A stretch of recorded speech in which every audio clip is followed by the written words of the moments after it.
I'm his father. Sister. Mother. Sibling. And he's our American boy.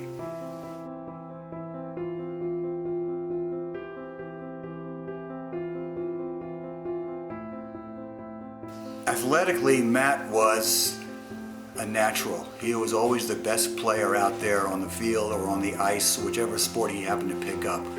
And his favorite sport was lacrosse. I'll admit it now, he was really better than me in all the sports, even though I never let him know it. I'll always remember Matt as the funniest kid I ever knew. Everyone in my family, we all have funny stories of Matt. And whenever I'm sad thinking of him, I think of ways that he made me laugh, and I can get through it. We did everything together, from flashlight tag to lacrosse to, running around and bothering my parents. Who is Matt is really the question.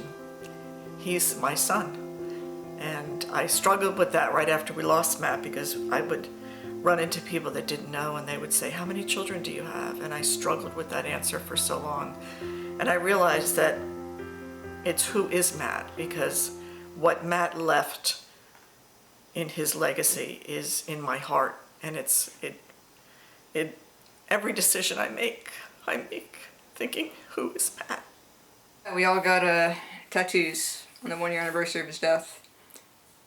So I got an arrow on my right arm, and the shaft of the arrow is a sound wave of his voice. With my disease, everything on the right side of my body is weaker.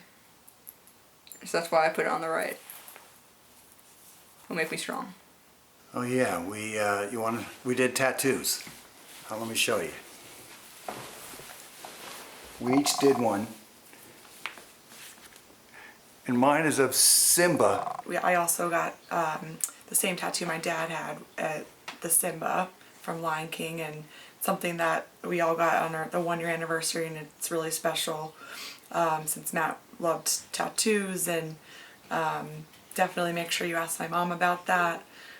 Yeah, so, Matthew came home one day with a tattoo on his arm, and he had this big grinny smile, and he knew I would hate it. I said to him, if you ever get another tattoo, which I hope you never do, I want it to say M-O-M right across your forehead. And he just got such a laugh out of that. Well, behind my neck, I now have M-O-M. And you can't see it, but it's there. And so that's the remembrance of Matt. March 4th. March 4th. I remember breaking through the bathroom door, hoping and praying that Matt was actually not in there, that I would not find him in there, that he slipped away and went out that night.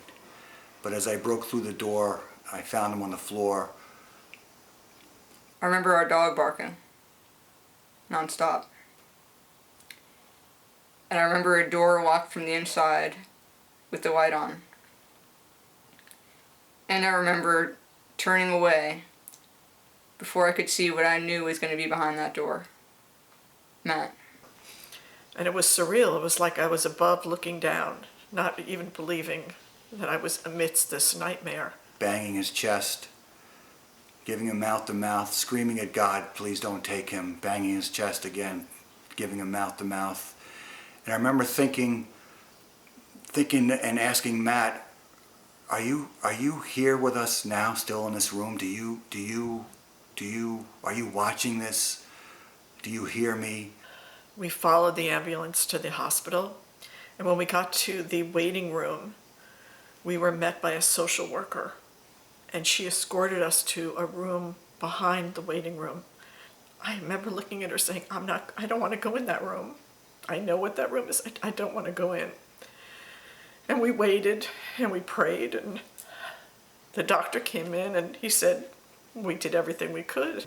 I got the dreaded phone call that that next morning at, I think it was 5 or 6 in the morning, my dad called me and, said that Matt had passed and he was dead.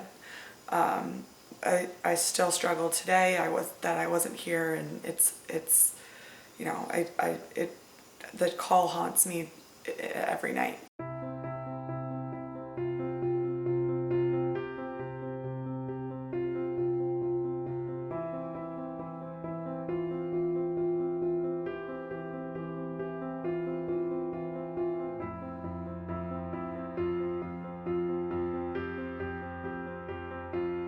never thought I would lose my son. I never, ever thought that. Never. Maybe. It frustrates me that there's still the stigma out there, that somehow it's through their own choices that they're in this mess. And what people need to realize, Ed, is these are our sons, our daughters, our siblings, our classmates, our workmates, our teammates. They're people we know and love. And some people, they may be addicts and we don't, and you may not even know it because they're hiding it from you. And that's a problem in itself. As we speak, there are over 160 opioid deaths a day. And I assure you, the majority of them are not dying with loved ones at their bedside holding their hands. They are going suddenly and silently alone in their basement, up in their bedroom, or as in our case, in the family bathroom, as some of us are watching TV in the room next door. So American Boy is a nonprofit that we started as a family. It's a 501(c), and it addresses the three obstacles that Matt really struggled with through his addiction. And those three are that 28 days in treatment is never enough.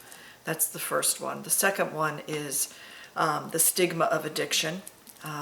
Matthew often had trouble finding a job that made him feel worthy. And lastly is, when Matthew came to me and said I needed help, I had no idea where to turn. So I turned to the internet.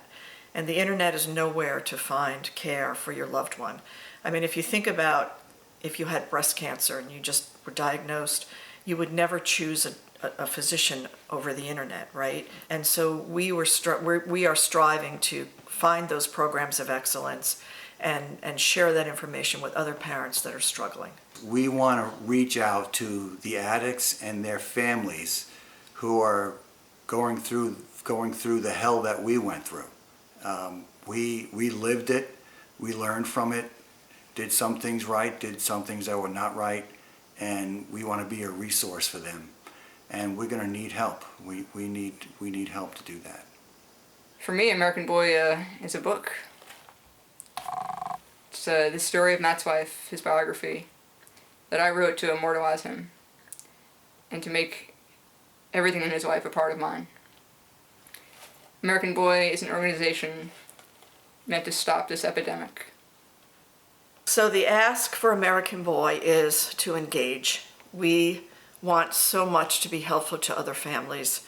We do a charitable gala through American Boy, the Fall Brawl, which is our lacrosse scholarship.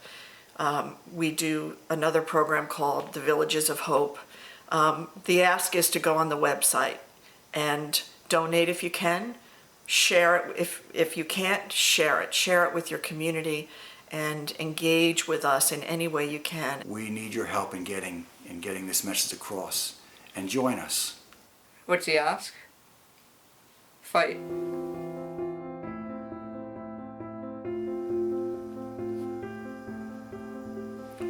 I'm his father, Sister. Mother. Sibling. and he's your American Boy.